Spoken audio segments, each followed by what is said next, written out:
بسم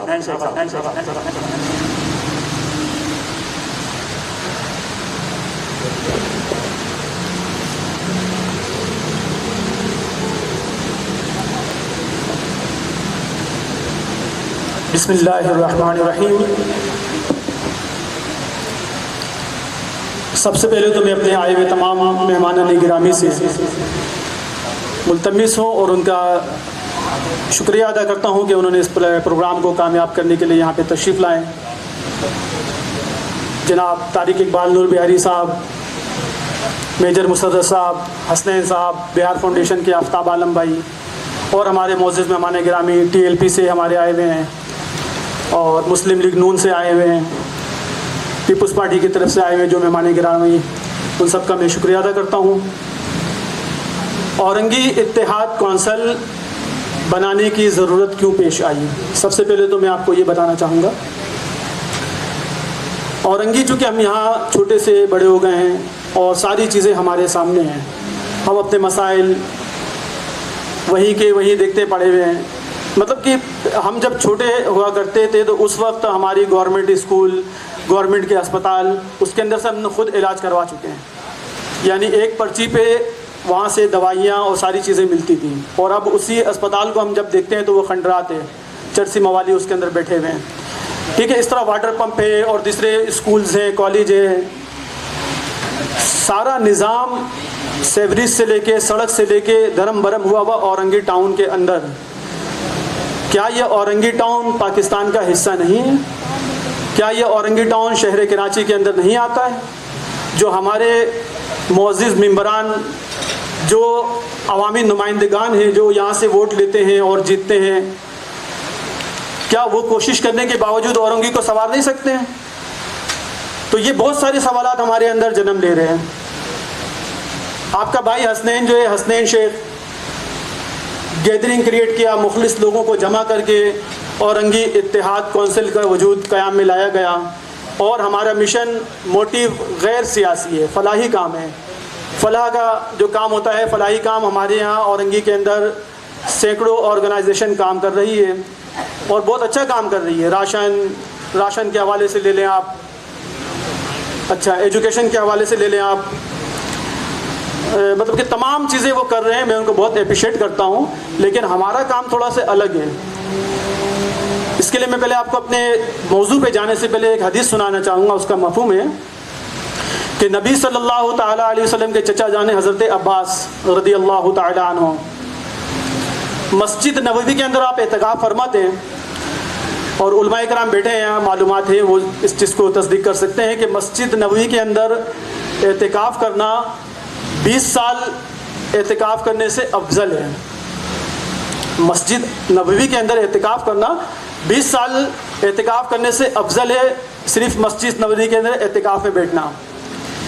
تو آپ عباس رضی اللہ تعالیٰ عنہ جب بیٹھے ہوئے تھے تو ایک شخص وہاں پہ حاضر ہوا، کہنے لگا، حضرت عباس رضی اللہ تعالیٰ عنہ، ہمارے نبی علیہ السلام ہمارے سامنے موجود نہیں ہے، ابھی ایک مسئلہ ہے، میں کس کے پاس لے کر جاؤں؟ آپ ان کے چچا جانے تو آپ مجھے اس مسئلے کا حل بتائیں۔ تو انہوں نے کیا کہ ٹھیک ہے، بتائیں کیا معاملات ہے آپ کے ساتھ۔ اس شخص نے کہا کہ نبی علیہ السلام کے چچا جان، میں مقروض ہوں، میں قرض دار ہوں، اور مجھے قرض ادا کرنا ہے جو میں ادا نہیں کر پا رہا ہوں، کیا کروں؟ وہ شخص میرے دروازے پہ آ رہا ہے اور مجھے اندیشہ ہے کہ ہمارے درمیان جھڑپ ہو جائے گی، لڑائی جھگڑے کا اندیشہ ہے، تو میں کیسے اس مسئلے کو حل کروں؟ کیا کروں؟ آپ اس کا راستہ بتائیں، آپ نبی کے چچا ہیں، آپ اس کو حل کریں ہمارے مسئلے کو۔ میں بہت غریب ہوں، میرا گزارا بڑا مشکل سے میرا گزارا ہو رہا ہے، میں کیسے اس کو حل کر سکتا ہوں؟ تو نبی صلی اللہ علیہ وسلم کے چچا حضرت عباس رضی اللہ تعالیٰ عنہ اعتکاف کے عالم میں بیٹھے ہوئے تھے، آپ اٹھیں اور اس شخص کے ساتھ چلنے لگیں۔ تو لوگوں نے کہا کہ حضرت عباس، آپ تو اعتکاف میں بیٹھے ہوئے ہیں، آپ کیوں جا رہے ہیں باہر؟ آپ تو اعتکاف کی حالت میں ہیں، آپ باہر جا رہے ہیں۔ تو آپ رضی اللہ تعالیٰ عنہ نے کہا کہ مجھے قسم ہے اس قبر والے کی، نبی صلی اللہ علیہ وسلم کے قبر کی طرف اشارہ کرتے ہوئے، کہ ان سے میں نے سنا ہے کہ کسی شخص کے مسئلے کو حل کرنا مسجد نبوی میں اعتکاف کرنے سے بھی افضل ہے۔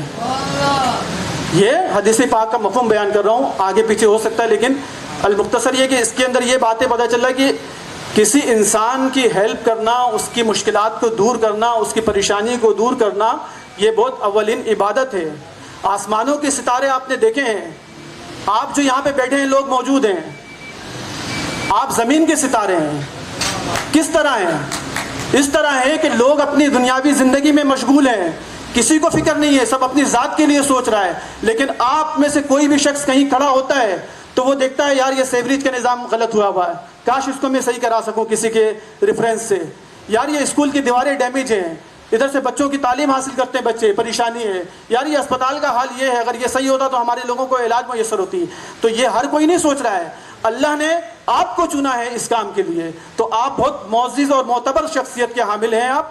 اور فلاح کا کام صرف یہ نہیں ہے کہ راشن دے دیا جائے اور تعلیم کر دیا جائے, وہ کام ہمارے لوگ کر رہے ہیں اور بہت اچھا کام ہے. اورنگی اتحاد کونسل کے پاس اگر راشن کا انتظام ہوتا ہے تو ہمارے جو لوگ فاؤنڈیشن چلا رہے ہیں ہم ان کو پروموٹ کریں گے کہ آپ جائیں, یہ ہمارا راشن کا کام یہ کرتے ہیں. کتابوں کے سیٹنگ بنتے ہیں, ہم بھیجیں گے طوبہ فاؤنڈیشن, جائیں یہ لوگوں کو کتابیں اور سہولیات بیگ فراہم کرتے ہیں. اورنگی اتحاد کونسل کیا چاہتا ہے آپ سے؟ اورنگی اتحاد کونسل وہ کام کرنا چاہ رہا ہے کہ جو کوئی نہیں کر رہا ہے. جیسے کہ میں نے آپ کو شروع میں عرض کی کہ ہماری جو کالج ہے, اسپتال ہیں, اس کے اندر جو سہولیات ہونی چاہیے وہ نہیں ہے. ڈاکٹر پیسے لے رہے ہیں, چوکیدار پیسے لے رہے ہیں, پیون پیسہ لے رہا ہے, کمپاؤنڈر پیسہ لے رہا ہے, لیکن وہ ڈیوٹی میں موجود نہیں ہے. شہید ملت شفا خانہ ایک اسپتال ہے ہمارے یہ جنت البقیع قبرستان کے پاس, 11:30 کے قبرستان کے پاس ایک اسپتال ہے, بہت اچھا سیٹ اپ ہے لیکن بالکل نامکمل ہے. اس کو بالکل ڈیمیج کر دیا گیا, چرسی موالی بیٹھے ہوئے ہیں. اور میری خواہش یہ ہے کہ اس کو ہم بحال کریں, اور یہ میرے اکیلے کا کام نہیں ہے. اس لیے میں نے آپ تمام سماجی لوگوں کو یہاں پہ دعوت دی ہے, تمام سیاسی لوگوں کو دعوت دی ہے. کیوں دعوت دی ہے؟ کہ آپ اورنگی کا حصہ ہیں, آپ یہاں پیدا ہوئے ہیں, آپ یہاں بڑے ہوئے ہیں. آپ کا فرض بنتا ہے کہ آپ جس ادارے سے بھی تعلق رکھتے ہوں, کس مذہب سے بھی تعلق رکھتے ہوں, کس مسلک سے بھی تعلق رکھتے ہوں, کسی جماعت سے بھی تعلق رکھتے ہوں, لیکن جہاں اورنگی کی بات آئے وہاں آپ کو ایک پیج پہ آ کے کھڑا ہو جانا ہے. ہم الیکشن نہیں لڑتے ہیں, ہم الیکشن کے لیے نہیں آئے. میں نے پہلے ہی کہہ دیا کہ ہم اور ہماری ٹیم جو کام کرنا چاہ رہی ہے وہ اورنگی کے فلاح کے لیے کام کرنا چاہ رہی ہے. ہمارا مقصد صرف اورنگی کے بھلائی ہے, اس لیے ہم نے نام ہی الگ رکھا ہے اورنگی اتحاد کونسل.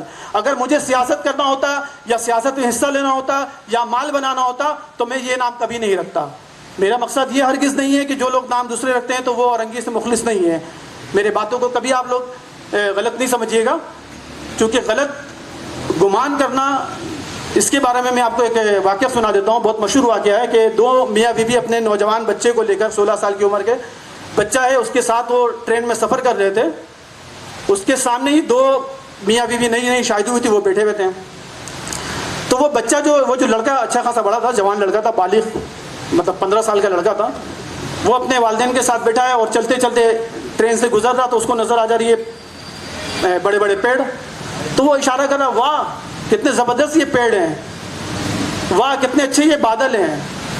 مطلب جو چیزیں اس کو نظر آ رہی ہیں وہ اس کو دیکھ کے اس کے بارے میں کہہ رہا ہے, تعریف کر رہا ہے. آپ جو سامنے جو فیملی بیٹھی ہوئی تھی 2 میاں بیوی, انہوں نے کہا جوڑے نے کہ یار یہ پاگل بچہ ہے کیا, اتنا بڑا ہو گیا لیکن یہ جو اس قسم کی باتیں کر رہا ہے. پھر انہوں نے کہا ان کے والدین سے کہ آپ اس کو کسی ڈاکٹر کو کیوں نہیں دکھاتے ہیں. تو ان کے والدین نے کہا ڈاکٹر کے پاس سے تو آ رہے ہیں ہم. تو کہا کیا مطلب ہے؟ کہا یہ جو بچہ ہے اس کی بچپن سے آنکھ نہیں تھی, ابھی اس کا آپریشن ہوا ہے, یہ صحیح ہوا ہے, اس کو آنکھیں بھی نصیب ہوئی ہیں. تو یہ پہلی مرتبہ دیکھ رہا ہے یہ ساری چیزوں کو, یہ پہلی دفعہ محسوس کر رہا ہے اس کی اللہ کی قدرت کو. تو یہ اس لیے یہ بات کہہ رہا ہے. تو میرے بھائیوں, غلط گمانی, اگر وہ میاں بیوی جو بیٹھے ہوئے تھے سامنے, وہ اگر ان سے نہیں پوچھتے تو گھر جا کے وہ یہی سوچتے ہیں کہ یار کیسا پاگل لڑکا تھا, اتنا بڑا 15 سال کا بچہ ہے اور اس کی حرکتیں تو وہ کیسی کر رہا ہے. اس نے غلط گمانی نہیں کی, اس نے اس سے پوچھنا مناسب سمجھا, جب پوچھا تو معاملہ سامنے آ گیا. تو میرے بھائیوں, کوئی بھی بات ہو غلط گمانی کبھی نہ کریں. میرا نمبر ہے, ہر کسی کا نمبر ہے, کسی کے بارے میں بھی کوئی بات ہو آپ ان سے فیس ٹو فیس بات کریں. یہ مردوں کی صفت ہوتی ہے کہ فیس ٹو فیس جو بھی معاملات ہیں اس کو ڈیل کریں, نہ کہ غلط گمانی اپنے اندر پیدا کریں. تو اورنگی اتحاد کونسل جو ہے یہ آپ لوگوں کے ساتھ ہے, آپ ان کے ساتھ دیں. جو بھی ہمارے علاقے کے مسائل ہیں, اورنگی کے مسائل ہیں, اس کے حل کے لیے میں تمام آپ آرگنائزیشن کے لوگوں سے, میجر مصدر صاحب ہمارے بہت معزز ہیں, عزیز ہیں, آفتاب عالم بھائی، یہ دیگر جو اور بھی مہمانان گرامی ہیں، ٹی ایل پی سے جو لوگ آئے ہوئے ہیں، مسلم لیگ نون سے جو لوگ آئے ہوئے ہیں، ایم کیو ایم پاکستان سے جو لوگ آئے ہوئے ہیں، تو ان تمام بھائیوں سے میں یہ کہوں گا کہ آپ اورنگی اتحاد کونسل کا ساتھ دیں. اورنگی اتحاد کونسل آپ کے ساتھ ہے، اور انشاءاللہ اورنگی کے فلاح و بہبود کے لیے ہم مل کر کام کریں گے. بہت شکریہ.